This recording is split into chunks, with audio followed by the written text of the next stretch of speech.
ಪರಪ್ಪನ ಅಗ್ರಹಾರ ಜೈಲಲ್ಲಿ ಅಧಿಕಾರಿಗಳ ಕಳ್ಳಾಟ, ಕೈದಿಗಳೇ ಮೊಬೈಲ್ ವಾಪಸ್ ಕೊಟ್ಟರೂ ಕೂಡ ಸುಳ್ಳು ಲೆಕ್ಕ ತೋರಿಸಲಾಗಿದೆ ಅನ್ನೋದರ ಡೀಟೇಲ್ಸ್ ಸಿಗ್ತಾ ಇದೆ. ಜೈಲಲ್ಲಿ ಸಿಕ್ಕ ಮೊಬೈಲ್ಗಳೆಷ್ಟು, ಇವರ ಲೆಕ್ಕವೇನು? ಇದು ರಿಪಬ್ಲಿಕಾನದ ಜೈಲಿನ ಎಕ್ಸ್ಕ್ಲೂಸಿವ್ ಸ್ಟೋರಿ. ಅಲ್ಲಿರುವ ಕೈದಿಗಳೇ ಮೊಬೈಲ್ ಬೇಡ ಸರ್, ವಾಪಸ್ ತಗೊಂಡ್ಬಿಡಿ ಅಂತ ಕೊಟ್ಟರೂ ಕೂಡ ಈಗ ಅಧಿಕಾರಿಗಳ ಕೈಗೆ ಸಿಕ್ಕಿರುವಂತಹ ಮೊಬೈಲ್ ಲೆಕ್ಕ ತಪ್ಪಾಗಿ ಕೊಡ್ತಿದ್ದಾರಾ, ಸುಳ್ಳು ಲೆಕ್ಕ ಕೊಡ್ತಿದ್ದಾರಾ ಅನ್ನೋದಕ್ಕೆ ಸಂಬಂಧಪಟ್ಟಂತ ಎಕ್ಸ್ಕ್ಲೂಸಿವ್ ಮಾಹಿತಿ ರಿಪಬ್ಲಿಕಾನದಲ್ಲಿ. ಪದೇ ಪದೇ ಜೈಲು ಮೇಲೆ ಪೊಲೀಸರಿಂದ ರೇಡ್ ಆಗ್ತಾ ಇದೆ. ಬೆಚ್ಚಿ ಬಿದ್ದಿರುವ ಪರಪ್ಪನ ಪಂಜರದ ಕೈದಿಗಳು ಅಧಿಕಾರಿಗಳಿಗೆ ಮೊಬೈಲ್ ವಾಪಸ್ ಕೊಟ್ಬಿಟ್ಟಿದ್ದಾರಂತೆ. ಕೈದಿಗಳು ತಾವಾಗಿಯೇ ಮೊಬೈಲ್ ಕೊಡ್ತಿದ್ದಾರೆ, ಕೈದಿಗಳು ಬೇಡ ನಮಗೆ ಅಂತ. ಮೊನ್ನೆ ಸಂಜೆ ಮತ್ತೆ 30 ಮೊಬೈಲ್ ಫೋನ್ ಪತ್ತೆಯಾಗಿದೆಯಾ? ಹೈ ಸೆಕ್ಯೂರಿಟಿ ಸೆಲ್ನಲ್ಲಿ 30 ಮೊಬೈಲ್ ಪತ್ತೆಯಾಯ್ತಾ? ಆದ್ರೆ ಸಿಕ್ಕಿದ್ದು ಮಾತ್ರ 8 ಮೊಬೈಲ್ ಅಂತ ಅಧಿಕಾರಿಗಳು ದೂರು ದಾಖಲಿಸಿದ್ದಾರೆ. 30 ಮೊಬೈಲ್ ಬದಲು 8 ಮೊಬೈಲ್ ಅಂತ ದೂರು ಬಂದಿದ್ಯಾಕೆ? ಜೈಲಲ್ಲಿ ಇನ್ನೂ 100 ಮೊಬೈಲ್ ಇರೋ ಬಗ್ಗೆ ಮಾಹಿತಿ ಇದೆ. ಯಾಕೆ ಅಧಿಕಾರಿಗಳು ಇದರಲ್ಲೂ ಕೂಡ ಕಳ್ಳಾಟ ಆಡ್ತಿದ್ದಾರೆ ಅನ್ನೋದು ಪ್ರಶ್ನೆ. ಈ ಬಗ್ಗೆ ಮತ್ತಷ್ಟು ಡೀಟೇಲ್ಸ್ ಅನ್ನ ಕೊಡ್ತಾ ಹೋಗ್ತಾರೆ ನಮ್ಮ ಪ್ರತಿನಿಧಿ ನವೀನ್ ದೂರವಾಣಿ ಸಂಪರ್ಕದಲ್ಲಿ. ನವೀನ್, ಮತ್ತೆ ಅಕ್ರಮ, ಸಿಕ್ಕಿರುವ ಮೊಬೈಲ್ ಫೋನ್ ಅಲ್ಲೂ ಕೂಡ ಸುಳ್ಳು ಲೆಕ್ಕ, ಯಾಕೆ ಹೀಗೆ?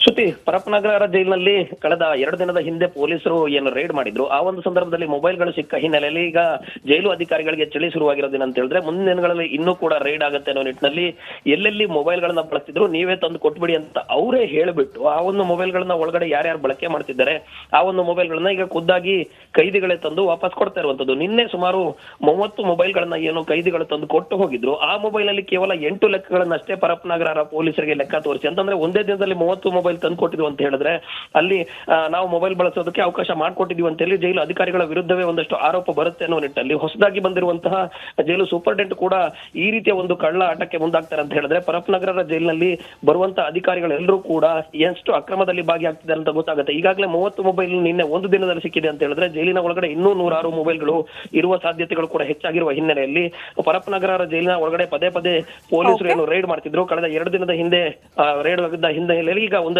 ಮೊಬೈಲ್ಗಳನ್ನ ಖುದ್ದಾಗಿ ಕೈದಿಗಳೇ ತಂದು ಕೊಡ್ತಾ ಇರುವಂತದ್ದು. ಶ್ರುತಿ, ಓಕೆ ನವೀನ್, ಧನ್ಯವಾದಗಳು ತಮ್ಮೆಲ್ಲ ಮಾಹಿತಿಗೆ. ಲಕ್ಷ್ಮಿ ಕೈಗೆ ಪತ್ರ ಕೊಟ್ಟು ಕಳುಹಿಸಿದ್ದಾರಂತೆ. ಅಮ್ಮನಿಗೆ ಕೊಡು, ಮುಂದಿನ ವಾರ ಬರುವಾಗ ಕರೆದುಕೊಂಡು ಬಾ ಎಂದು ಹೇಳಿದ್ದಾರೆ.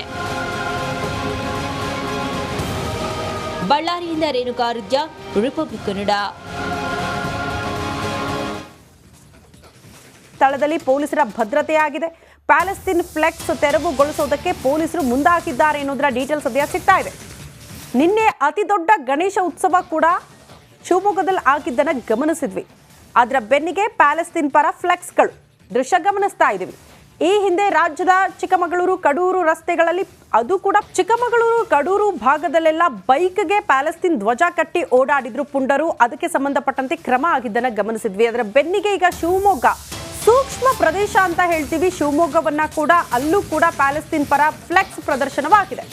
ತೀರ್ಥಹಳ್ಳಿಯ ಹಣಗೆರೆ ಕಟ್ಟೆಯಲ್ಲಿ ನಡೆದಂತಹ ಘಟನೆ ಇದು. ಫ್ಲೆಕ್ಸ್ ಪ್ರದರ್ಶನ ಅಲ್ಲೇ ಆಗಿರೋದು.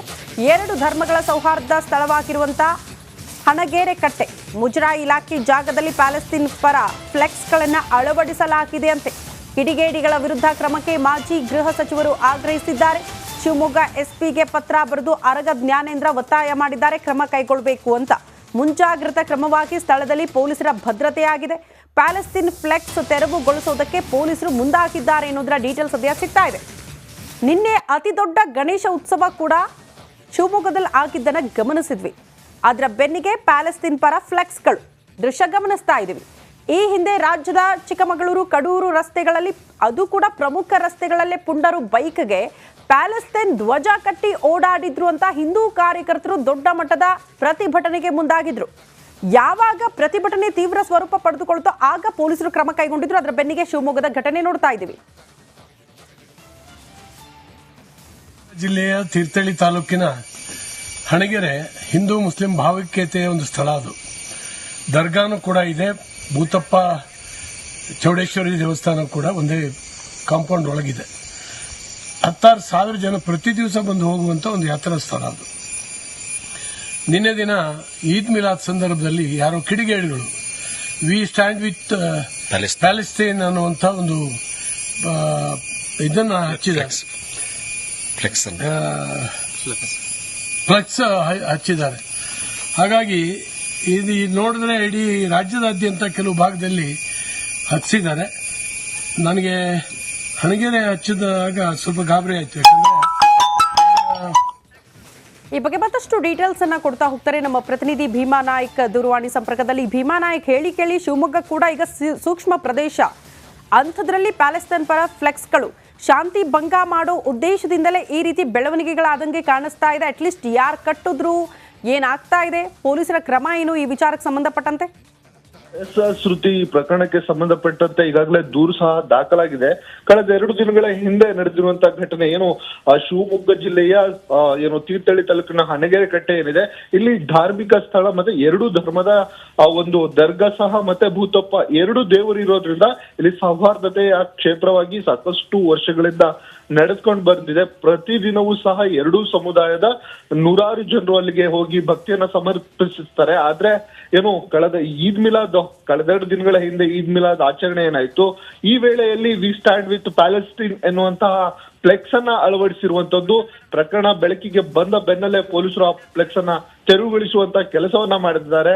ಆದ್ರೆ ಈ ಪ್ರಕರಣಕ್ಕೆ ಸಂಬಂಧಪಟ್ಟಂತೆ ಈಗಾಗಲೇ ಆರ್ಗ ಜ್ಞಾನೇಂದ್ರ ಅವರು ಸರ್ಕಾರವನ್ನ ಮತ್ತೆ ಶಿವಮೊಗ್ಗ ಜಿಲ್ಲಾ ಪೊಲೀಸ್ ವರಿಷ್ಠಾಧಿಕಾರಿಗಳಿಗೆ ಮನವಿಯನ್ನ ಮಾಡ್ಕೊಂಡಿರುವಂತದ್ದು. ಇನ್ನೊಂದೆಡೆ ಆತಂಕವನ್ನ ವ್ಯಕ್ತಪಡಿಸಿರುವಂತದ್ದು. ಏನಕ್ಕಂದ್ರೆ ಈ ಹಿಂದೆ ಕುಕ್ಕರ್ ಬಾಂಬ್ ಬ್ಲಾಸ್ಟ್ ಪ್ರಕರಣ ಆಗಿರ್ಬೋದು ಅಥವಾ ರಾಮೇಶ್ವರದಲ್ಲಿ ನಡೆದಿರುವಂತಹ ಬಾಂಬ್ ಬ್ಲಾಸ್ಟ್ ಪ್ರಕರಣ ಆಗಿರ್ಬೋದು, ಎಲ್ಲಾ ಘಟನೆಗಳಿಗೆ ತೀರ್ಥಹಳ್ಳಿ ಮೂಲ ಇಲ್ಲಿನ ಕೆಲವರು ಶಂಕಿತ ಉಗ್ರರು ಈ ಪ್ರಕರಣವನ್ನ ಮಾಡಿದ್ರು ಅನ್ನುವಂತಹ ಆರೋಪ ಇತ್ತು. ಆ ನಿಟ್ಟಿನಲ್ಲಿ ಸಾಕಷ್ಟು ಆತಂಕವನ್ನ ವ್ಯಕ್ತಪಡಿಸಿರುವಂತದ್ದು. ಓಕೆ ಭೀಮಾ ನಾಯ್ಕ್, ಧನ್ಯವಾದಗಳು ತಮ್ಮೆಲ್ಲ ಮಾಹಿತಿಗೆ. ಪ್ರಮುಖ ರಸ್ತೆಗಳಲ್ಲೇ ಪುಂಡರು ಬೈಕ್ಗೆ ಪ್ಯಾಲೆಸ್ತೈನ್ ಧ್ವಜ ಕಟ್ಟಿ ಓಡಾಡಿದ್ರು ಅಂತ ಹಿಂದೂ ಕಾರ್ಯಕರ್ತರು ದೊಡ್ಡ ಮಟ್ಟದ ಪ್ರತಿಭಟನೆಗೆ ಮುಂದಾಗಿದ್ರು. ಯಾವಾಗ ಪ್ರತಿಭಟನೆ ತೀವ್ರ ಸ್ವರೂಪ ಪಡೆದುಕೊಳ್ತೋ ಆಗ ಪೊಲೀಸರು ಕ್ರಮ ಕೈಗೊಂಡಿದ್ರು. ಅದರ ಬೆನ್ನಿಗೆ ಶಿವಮೊಗ್ಗದ ಘಟನೆ ನೋಡ್ತಾ ಇದ್ದೀವಿ. ಜಿಲ್ಲೆಯ ತೀರ್ಥಹಳ್ಳಿ ತಾಲೂಕಿನ ಹಣಗೆರೆ ಹಿಂದೂ ಮುಸ್ಲಿಂ ಭಾವೈಕ್ಯತೆಯ ಒಂದು ಸ್ಥಳ. ಅದು ದರ್ಗಾನು ಕೂಡ ಇದೆ, ಭೂತಪ್ಪ ಚೌಡೇಶ್ವರಿ ದೇವಸ್ಥಾನ ಕೂಡ ಒಂದೇ ಕಾಂಪೌಂಡ್ ಒಳಗಿದೆ. 16,000 ಜನ ಪ್ರತಿ ದಿವಸ ಬಂದು ಹೋಗುವಂತ ಒಂದು ಯಾತ್ರಾ ಸ್ಥಳ ಅದು. ನಿನ್ನೆ ದಿನ ಈದ್ ಮಿಲಾದ್ ಸಂದರ್ಭದಲ್ಲಿ ಯಾರೋ ಕಿಡಿಗೇಡಿಗಳು ವಿ ಸ್ಟ್ಯಾಂಡ್ ವಿತ್ ಪ್ಯಾಲೆಸ್ತೈನ್ ಅನ್ನುವಂಥ ಒಂದು ಇದನ್ನ ಹಚ್ಚಿದ್ದಾರೆ, ಫ್ಲೆಕ್ಸ್ ಹಚ್ಚಿದ್ದಾರೆ. ಹಾಗಾಗಿ ಇದು ನೋಡಿದ್ರೆ ಇಡೀ ರಾಜ್ಯದಾದ್ಯಂತ ಕೆಲವು ಭಾಗದಲ್ಲಿ ಹಚ್ಚಿದ್ದಾರೆ. ನನಗೆ ಹಣಗೆರೆ ಹಚ್ಚಿದಾಗ ಸ್ವಲ್ಪ ಗಾಬರಿ ಆಯ್ತು. ಯಾಕಂದ್ರೆ ಈ ಬಗ್ಗೆ ಮತ್ತಷ್ಟು ಡೀಟೇಲ್ಸ್ ಅನ್ನ ಕೊಡ್ತಾ ಹೋಗ್ತಾರೆ ನಮ್ಮ ಪ್ರತಿನಿಧಿ ಭೀಮಾ ನಾಯ್ಕ್ ದೂರವಾಣಿ ಸಂಪರ್ಕದಲ್ಲಿ. ಭೀಮಾ ನಾಯ್ಕ್, ಹೇಳಿ ಕೇಳಿ ಶಿವಮೊಗ್ಗ ಕೂಡ ಈಗ ಸೂಕ್ಷ್ಮ ಪ್ರದೇಶ, ಅಂಥದ್ರಲ್ಲಿ ಪ್ಯಾಲೆಸ್ತೈನ್ ಪರ ಫ್ಲೆಕ್ಸ್ಗಳು ಶಾಂತಿ ಭಂಗ ಮಾಡೋ ಉದ್ದೇಶದಿಂದಲೇ ಈ ರೀತಿ ಬೆಳವಣಿಗೆಗಳಾದಂಗೆ ಕಾಣಿಸ್ತಾ ಇದೆ. ಅಟ್ಲೀಸ್ಟ್ ಯಾರು ಕಟ್ಟಿದ್ರು, ಏನಾಗ್ತಾ ಇದೆ, ಪೊಲೀಸರ ಕ್ರಮ ಏನು ಈ ವಿಚಾರಕ್ಕೆ ಸಂಬಂಧಪಟ್ಟಂತೆ? ಶ್ರುತಿ, ಈ ಪ್ರಕರಣಕ್ಕೆ ಸಂಬಂಧಪಟ್ಟಂತೆ ಈಗಾಗಲೇ ದೂರು ಸಹ ದಾಖಲಾಗಿದೆ.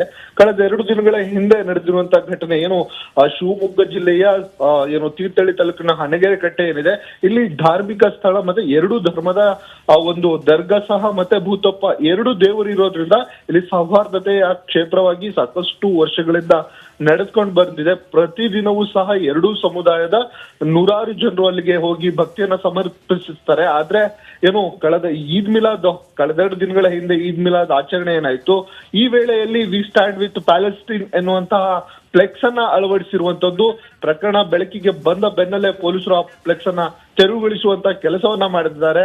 ಆದ್ರೆ ಈ ಪ್ರಕರಣಕ್ಕೆ ಸಂಬಂಧಪಟ್ಟಂತೆ ಈಗಾಗಲೇ ಆರ್ಗ ಜ್ಞಾನೇಂದ್ರ ಅವರು ಸರ್ಕಾರವನ್ನ ಮತ್ತೆ ಶಿವಮೊಗ್ಗ ಜಿಲ್ಲಾ ಪೊಲೀಸ್ ವರಿಷ್ಠಾಧಿಕಾರಿಗಳಿಗೆ ಮನವಿಯನ್ನ ಮಾಡ್ಕೊಂಡಿರುವಂತದ್ದು. ಇನ್ನೊಂದೆಡೆ ಆತಂಕವನ್ನ ವ್ಯಕ್ತಪಡಿಸಿರುವಂತದ್ದು. ಏನಕ್ಕಂದ್ರೆ ಈ ಹಿಂದೆ ಕುಕ್ಕರ್ ಬಾಂಬ್ ಬ್ಲಾಸ್ಟ್ ಪ್ರಕರಣ ಆಗಿರ್ಬೋದು ಅಥವಾ ರಾಮೇಶ್ವರದಲ್ಲಿ ನಡೆದಿರುವಂತಹ ಬಾಂಬ್ ಬ್ಲಾಸ್ಟ್ ಪ್ರಕರಣ ಆಗಿರ್ಬೋದು, ಎಲ್ಲಾ ಘಟನೆಗಳಿಗೆ ತೀರ್ಥಹಳ್ಳಿ ಮೂಲ ಇಲ್ಲಿನ ಕೆಲವರು ಶಂಕಿತ ಉಗ್ರರು ಈ ಪ್ರಕರಣವನ್ನ ಮಾಡಿದ್ರು ಅನ್ನುವಂತಹ ಆರೋಪ ಇತ್ತು.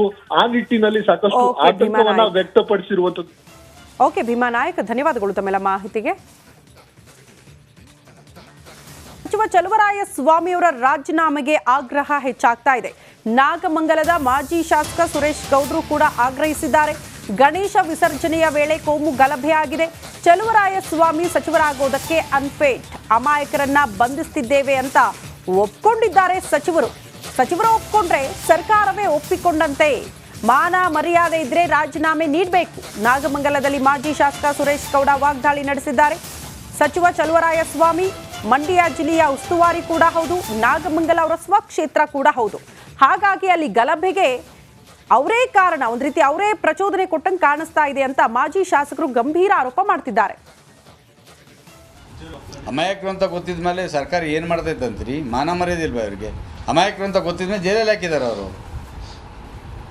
ಅಮಾಯಕರು ಅಂತ ಗೊತ್ತಿದ್ದು ಜೈಲಿಗೆ ಹಾಕಿದ್ದಾರೆ. ಹಂಗಾದ್ರೆ ಇವರು ಒಪ್ಕೊಂಡ್ಮೇಲೆ ಇನ್ನೇನೈತೆ? ಫೇಲ್ಯೂರ್ ಅಲ್ವಾ? ಅವರ ಮುಂದಿನ ಜೀವನದಲ್ಲಿ ಭವಿಷ್ಯದಲ್ಲಿ ಏನೇನು ತೊಂದರೆಗಳಾಗ್ತವೆ ಯುವಕರ ಭವಿಷ್ಯದಲ್ಲಿ ಅಂತ ಕನಿಷ್ಠ ಜ್ಞಾನ ಬೇಡವಾ? ಅಮಾಯಕರು ಹಾಕ್ಬಿಟ್ಟಿದ್ದೀವಿ ಅಂತ ಇವರೇ ಒಪ್ಕೊಳ್ಳೋದಾದರೆ, ನಾವು ಅವತ್ತಿಂದ ಹೇಳ್ತಾ ಇದ್ದೀವಿ ಅಮಾಯಕರನ್ನ ಯಾಕೆ ಅರೆಸ್ಟ್ ಮಾಡ್ತೀರಿ, ಯಾಕೆ ಜೈಲಿಗೆ ಕಳಿಸ್ತೀರಿ ಅಂತ.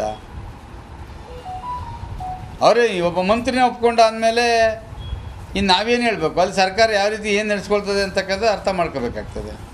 ಅಂದರೆ ಯಾರೋ ಏನೋ ಮಾಡೋದಕ್ಕೆ ನನಗೆ ನಂಬರ್ ಬೇಕು ಅಂತ ಯಾರು ಇನ್ನೋಸೆಂಟ್ಗಳನ್ನ ತೊಗೊಂಡೋಗಿ ಜೈಲಿಗೆ ಹಾಕ್ಬಿಡೋದಾ? Is unfit to be a minister or incharge of any district. ಮಾತಾಡಿದ್ರೆ ರಾಜಕಾರಣ ಮಾತಾಡೋದು ಅಂತ ಹೇಳ್ತಾರೆ. ಸರ್ಕಾರವೇ ಒಬ್ಬ ಮಂತ್ರಿ ಒಪ್ಕೊಂಡಂದ್ರೆ ಸರ್ಕಾರ ಒಪ್ಕೊಂಡಂಗೆ, ಹೌದು ಇನ್ನೋಸೆಂಟ್ ಪೀಪಲ್ನ ಹಾಕಿದ್ದೀವಿ ಜೈಲಿಗೆ. ಏನು ಅರ್ಥ ಇದೆಲ್ಲ? ಅಮಾಯಕರು